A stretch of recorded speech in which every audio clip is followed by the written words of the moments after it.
A poeira seca da vila de São Mateus parecia grudar na pele de Ana, como se quisesse marcá-la para sempre como parte daquele lugar esquecido. Ela nasceu numa noite de tempestade, num hospital improvisado onde a luz piscava e o cheiro de mofo impregnava as paredes. Ninguém lhe contou sobre o irmão gêmeo, Lucas, arrancado dos braços da mãe logo após o parto. A mãe deles, uma jovem costureira chamada Clara, morreu naquela noite, exaurida, sem saber que seu filho foi vendido por um médico local, Dr. Mendes, para pagar dívidas de jogo. Ana foi deixada num orfanato a poucos quilômetros dali, um prédio cinzento onde o vento uivava pelas frestas das janelas quebradas. Desde pequena, Ana sentia um vazio que não explicava, como se uma parte dela estivesse perdida em algum lugar. No orfanato, a vida era uma batalha diária. As cuidadoras, mulheres de rostos duros e vozes cortantes, distribuíam castigos por qualquer deslize. Ana aprendeu cedo a se calar, a observar, a calcular cada movimento para evitar os gritos ou as mãos pesadas que deixavam marcas vermelhas em sua pele. Ela tinha 9 anos quando uma das cuidadoras, Dona Rosa, a trancou num armário por derrubar um copo d'água.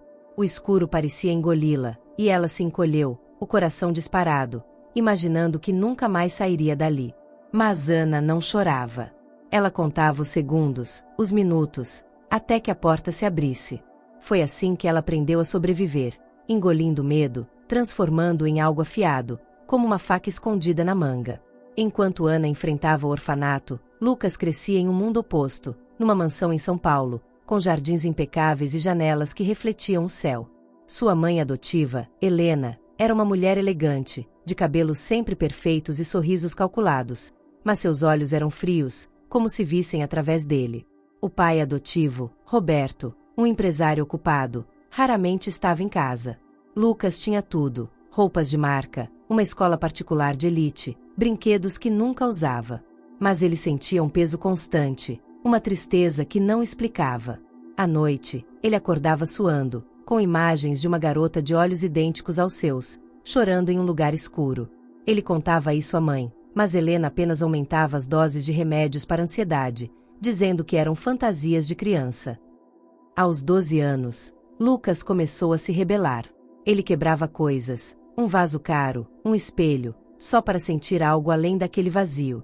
Helena respondia com castigos sutis, longos silêncios, olhares que o faziam se sentir pequeno, ou frases como "você deveria ser grato por tudo que temos". Ele aprendeu a esconder seus sentimentos, mas as crises de pânico continuavam, cada vez mais intensas, como se algo dentro dele gritasse por ser ouvido. Ana, aos 16 anos, já não era mais a criança assustada do orfanato. Ela havia aprendido a manipular as cuidadoras, a roubar pequenos objetos para trocar por comida extra, a mentir com um sorriso convincente. Mas o vazio nunca a deixava. Ela sonhava com uma mulher que cantava uma canção de ninar, e às vezes via flashes de um menino que se parecia com ela, mas num lugar que ela não conhecia. Esses sonhos a mantinham acordada, alimentando uma obsessão. Ela precisava saber quem era sua família. Um dia, ela ouviu uma conversa entre duas cuidadoras sobre crianças vendidas por médicos na região. Algo clicou dentro dela. Ana roubou dinheiro do escritório do orfanato e fugiu, pegando um ônibus para São Paulo com nada além de uma mochila e uma determinação feroz. A cidade a engoliu com suas luzes ofuscantes e ruas caóticas. Ela dormia em abrigos improvisados, trabalhava como faxineira em bares sujos, mas nunca desistia. Cada pista, cada rumor sobre adoções ilegais, a levava mais perto de uma verdade que ela mal podia imaginar. Ela descobriu o nome do médico que trabalhava no hospital onde nasceu, Dr. Mendes. Ele ainda estava vivo, agora um homem respeitado, dono de uma clínica particular. Ana começou a segui-lo, anotando seus hábitos, seus horários, como uma predadora à espreita. Lucas, agora com 17 anos, sentia que sua vida estava desmoronando. Ele havia encontrado, escondido num cofre no escritório de Roberto, um documento médico com seu nome e uma data de nascimento que não fazia sentido. Havia anotações sobre uma transferência e um valor em dinheiro. Ele confrontou Helena, mas ela negou tudo, com uma calma que o deixou ainda mais desconfiado. "Você está imaginando coisas, Lucas. Pare de inventar problemas", disse ela, mas seus olhos traíam nervosismo. Ele começou a investigar por conta própria, hackeando o computador de Roberto, procurando por pistas. Encontrou e-mails antigos, mensagens criptográficas que mencionavam um acordo com um médico chamado Mendes. Lucas não sabia o que isso significava, mas sentia que estava perto de algo grande. Ele começou a se sentir observado, como se alguém o seguisse nas ruas de São Paulo. Era paranoia? Ou havia mesmo alguém atrás dele? Ele não podia confiar em ninguém, nem mesmo em Helena, que parecia cada vez mais distante, mais controladora. Ana conseguiu um emprego como faxineira na mansão de uma família rica, a poucos quarteirões de onde Lucas morava. Ela não sabia disso, mas o destino já estava traçando suas linhas. Um dia, enquanto limpava uma casa vizinha, ela viu um rapaz na rua, e algo a fez parar. Ele tinha os mesmos olhos castanhos profundos, o mesmo jeito de inclinar a cabeça quando pensava. Ela o seguiu, o coração batendo rápido, sem entender por quê. Lucas, por sua vez, notou uma garota o encarando de longe. Algo nela o perturbou, como se ele a conhecesse de algum lugar. Ele tentou ignorar, mas a sensação não saía de sua cabeça. Naquela noite, ele sonhou com ela novamente, mas agora o sonho era mais claro. Ela estava em perigo, gritando por ele. Ana, do outro lado da cidade, acordou com o mesmo sonho, o mesmo rosto. Ela começou a anotar tudo, cada detalhe, cada coincidência. Quando Ana conseguiu um trabalho temporário na mansão de Lucas, limpando os quartos, ela viu uma foto dele na parede. Seu coração parou. Era como olhar para um espelho distorcido. Os dias seguintes foram uma dança de desconfianças e descobertas. Ana observava Lucas de longe, notando como ele se movia, como falava, como parecia perdido mesmo estando em casa. Lucas, por sua vez, começou a perceber a presença dela, a garota silenciosa que parecia saber mais do que dizia. Um dia, enquanto Ana limpava o quarto dele, ele a confrontou. Quem é você? Por que está me olhando assim? Ana hesitou, mas algo no tom dele a fez falar. Eu acho que você é meu irmão. As palavras saíram como um tiro, e o silêncio que se seguiu foi ensurdecedor. Eles começaram a conversar, trocando pedaços de suas histórias, comparando memórias. As peças começaram a se encaixar. A vila, o hospital, o médico. Eles decidiram trabalhar juntos, investigando o Dr. Mendes, mas a verdade era mais perigosa do que imaginavam. O médico, agora um homem de meia-idade com contatos poderosos, descobriu que os gêmeos estavam atrás dele. Ele não podia deixar que a verdade viesse à tona. Sua rede de adoções ilegais ainda operava, e a exposição destruiria tudo. Ele começou a manipular o ambiente ao redor deles, enviando mensagens anônimas, espalhando rumores para desestabilizá-los. Ana recebia bilhetes ameaçadores em sua mochila. Pare de cavar, ou vai se arrepender. Lucas encontrava seu quarto revirado, com objetos pessoais desaparecidos. A paranoia crescia, mas a conexão entre eles os mantinha firmes. Eles marcaram um encontro com Mendes, fingindo querer negociar. O encontro aconteceu numa clínica abandonada na periferia de São Paulo, um lugar que cheirava a desinfetante velho e decadência.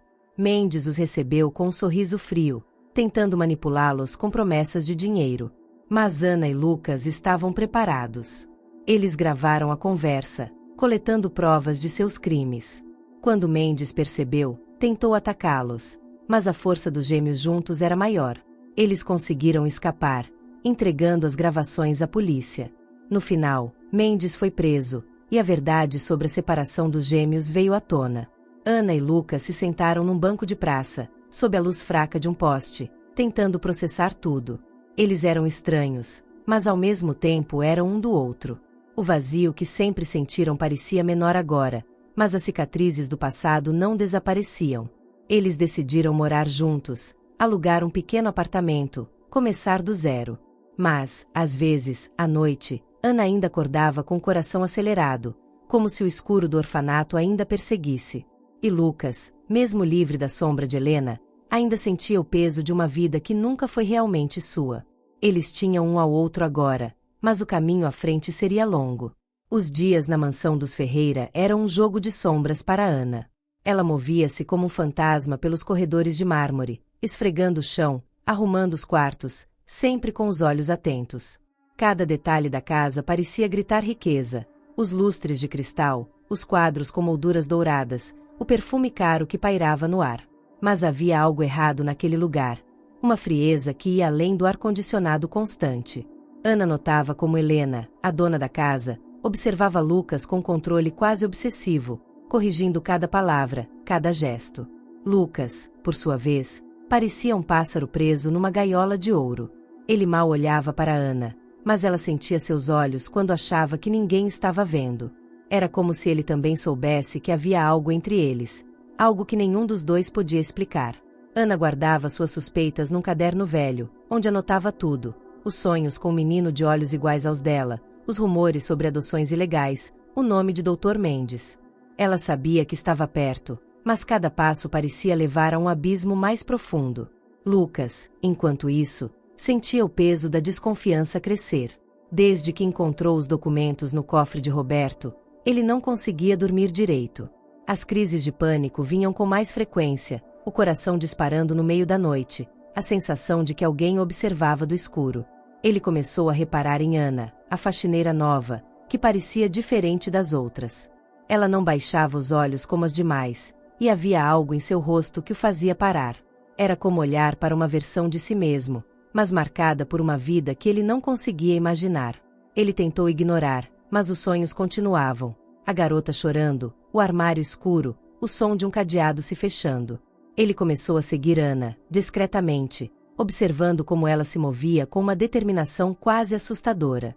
Um dia, enquanto ela limpava o escritório, ele entrou de repente. "Por que você está aqui?" perguntou, a voz mais dura do que pretendia. Ana levantou os olhos, sem medo, e respondeu com uma calma que o desarmou: "Porque eu preciso saber quem eu sou."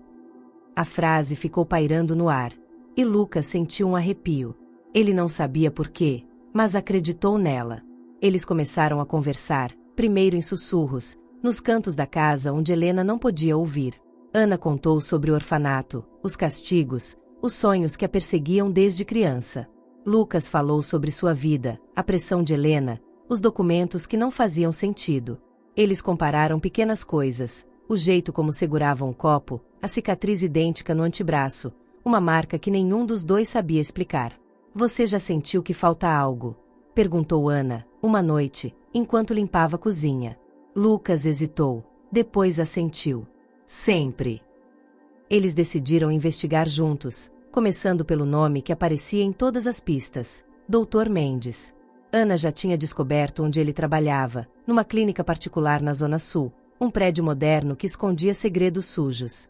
Lucas, com acesso ao computador de Roberto, encontrou mais e-mails, mensagens antigas que mencionavam transferências e pagamentos ligados ao médico.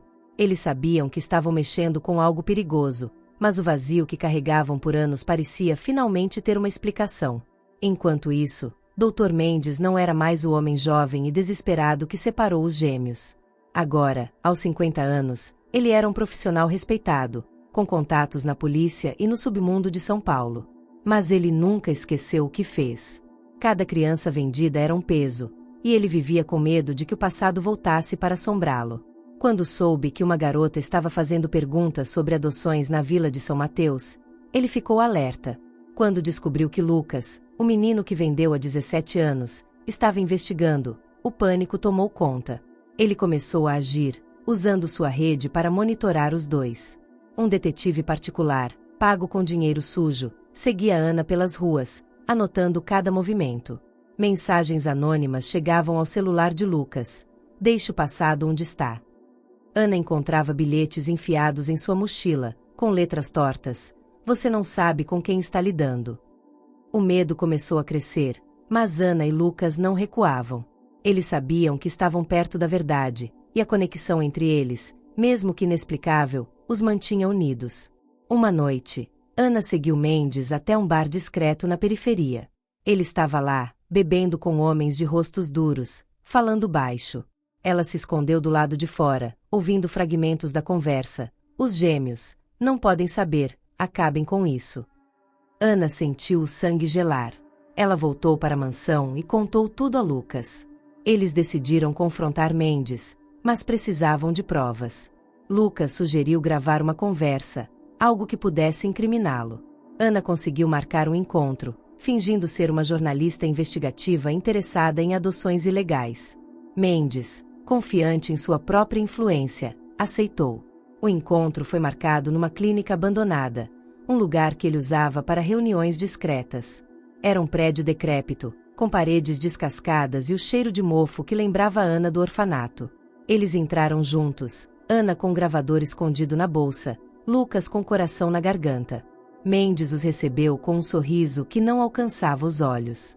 Vocês são persistentes, disse ele, sentando-se numa cadeira enferrujada. O que querem de mim? Ana foi direta. Queremos a verdade sobre o que aconteceu em São Mateus, 17 anos atrás. Mendes riu, mas havia nervosismo em sua voz. Ele tentou manipulá-los, oferecendo dinheiro, dizendo que o passado não valia a pena. Mas Ana não cedeu. Você separou irmãos. Você destruiu vidas. A voz dela tremia de raiva, mas ela se controlava. Lucas, ao lado, sentia a raiva crescer, mas segurava o celular, gravando cada palavra. Mendes começou a perder a compostura. Ele se levantou, caminhando em círculos, como um animal acuado. Vocês não entendem o que está em jogo, disse ele. Se isso vier à tona, pessoas poderosas vão cair. E vocês também. Ele puxou um canivete do bolso, não para atacar, mas para intimidar. Ana e Lucas recuaram, mas mantiveram a calma. Nós já temos o que precisamos, disse Lucas, mostrando o celular. O rosto de Mendes se contorceu. Ele avançou, tentando pegar o aparelho, mas Ana foi mais rápida, puxando Lucas para fora. Eles correram pela escuridão, o som dos passos de Mendes ecoando atrás. A noite engolia a cidade enquanto Ana e Lucas corriam pelas ruas escuras da periferia de São Paulo, o som dos próprios passos misturado ao eco distante dos gritos de Mendes. O celular de Lucas, com a gravação que poderia destruí-lo, estava apertado em sua mão, como se fosse a única coisa que os mantinha vivos. Ana puxava o braço do irmão, guiando por vielas estreitas, onde o cheiro de lixo e umidade impregnava o ar. Eles não sabiam se Mendes ainda os perseguia, mas a sensação de perigo não os deixava parar. Por aqui, sussurrou Ana, apontando para uma rua mal iluminada que levava a uma estação de ônibus. Eles se esconderam atrás de uma banca de jornais abandonada, ofegantes, esperando o som de passos se dissipar. Lucas olhou para Ana, seus olhos brilhando com uma mistura de medo e determinação. Nós conseguimos, disse ele, segurando o celular como um troféu. Ana assentiu, mas seu rosto estava tenso. Ela sabia que a gravação era apenas o começo. Mendes não era um homem qualquer. Ele tinha contatos, dinheiro, poder. E agora ele sabia quem eles eram. Eles passaram a noite num abrigo improvisado que Ana conhecia dos dias em que vivia nas ruas. O lugar era úmido, com cobertores velhos e o som constante de tosses e murmúrios de outros desabrigados. Sentados no chão, eles ouviram a gravação novamente, a voz de Mendes confessando, entre ameaças veladas, o esquema de adoções ilegais. Cada palavra era uma facada, confirmando o que Ana sempre sentiu. Ela foi roubada de sua família, de seu irmão. Lucas, por sua vez, sentia a raiva crescer, não só contra Mendes, mas contra Helena, que sabia de tudo e o manipulou por anos. O que fazemos agora? Perguntou ele, a voz baixa. Ana hesitou. Entregamos isso à polícia. Mas precisamos ser cuidadosos. Ele não vai desistir. Eles decidiram esperar até o amanhecer, quando poderiam encontrar um advogado ou alguém de confiança para ajudar. Mas o sono não vinha. Ana via flashes do orfanato, os armários escuros, as vozes das cuidadoras que a faziam se sentir menos que nada. Lucas pensava em Helena, no modo como ela o controlava, nos remédios que o faziam se sentir vazio. Pela primeira vez, eles se permitiram falar sobre o vazio que sempre carregaram, como se reconhecer um no outro fosse o primeiro passo para preenchê-lo. Na manhã seguinte, eles procuraram uma delegacia pequena, longe do centro, onde Mendes poderia ter influência. Ana insistiu em ir sozinha primeiro, para proteger Lucas caso algo desse errado. Ele protestou, mas ela foi firme. Você é tudo que eu tenho agora, disse ela, e Lucas viu nos olhos dela o mesmo peso que ele sentia. Na delegacia, Ana entregou a gravação a um policial jovem, que pareceu interessado, mas cauteloso. Ele prometeu investigar, mas avisou que casos assim eram complicados. Pessoas como ele têm amigos em lugares altos, disse o policial, olhando para Ana com uma mistura de pena e desconfiança. Ela saiu da delegacia com um nó no estômago, sabendo que a justiça não seria tão simples. Quando voltou para encontrar Lucas, ele estava esperando num café barato, com olheiras profundas. E agora? Perguntou ele. Ana respirou fundo. Agora esperamos. Mas não ficamos parados. Os dias seguintes foram um pesadelo de paranoia.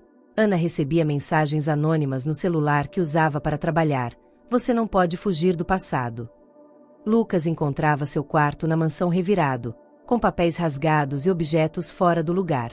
Helena começou a agir de forma ainda mais controladora, exigindo saber onde ele estava a cada hora. Uma noite, ela o confrontou diretamente. Você anda com más companhias, Lucas, disse ela, com um tom que parecia mais uma ameaça do que preocupação. Ele não respondeu, mas sentiu o sangue gelar. Ele sabia que precisava sair daquela casa, mas não podia deixar Ana sozinha. Eles começaram a se encontrar em segredo, num parque afastado, planejando os próximos passos. Ana descobriu, através de contatos nas ruas, que Mendes estava tentando apagar rastros, destruindo documentos antigos e pagando para silenciar testemunhas. Eles precisavam agir rápido. A tensão cresceu quando Ana recebeu uma ligação de um número desconhecido. Era Mendes. Sua voz era calma, quase amigável, mas carregada de veneno. Você acha que pode me destruir com uma gravação? Eu construí minha vida com muito mais do que isso. Desista, Ana, ou vou encontrar você e seu irmão. Ela desligou, tremendo, mas não contou a Lucas imediatamente. Não queria assustá-lo mais. Em vez disso, ela começou a seguir Mendes novamente, dessa vez com mais cuidado, usando as habilidades que aprendeu no orfanato para passar despercebida. Ela descobriu que ele estava se encontrando com um homem misterioso numa casa nos arredores da cidade, um lugar isolado que parecia mais um esconderijo do que uma residência. Ana convenceu Lucas a ir com ela, para coletar mais provas. Se a polícia não agir, precisamos de algo que eles não possam ignorar, disse ela. A casa era um prédio velho, com janelas quebradas e um portão enferrujado. Eles entraram escondidos, movendo-se como sombras. Dentro, encontraram caixas de documentos, fotos antigas, registros de adoções. Era uma mina de ouro, mas também uma armadilha. Mendes apareceu, acompanhado de 2 homens de rostos duros. Vocês são teimosos, disse ele, com um sorriso que fez Ana sentir um frio na espinha. Ele não atacou, mas suas palavras eram afiadas como lâminas. Vocês acham que podem mudar o passado? O que está feito, está feito. Vocês nunca vão ser uma família. Lucas, pela primeira vez, perdeu a calma. Você nos roubou. Você destruiu nossas vidas. Mendes riu. Eu dei a você uma vida melhor, garoto. E você, Ana, deveria estar agradecida por estar viva. Ana segurou o braço de Lucas, impedindo-o de avançar. Eles sabiam que não podiam enfrentá-lo ali. Pegaram o que puderam dos documentos e fugiram, enquanto Mendes gritava ameaças.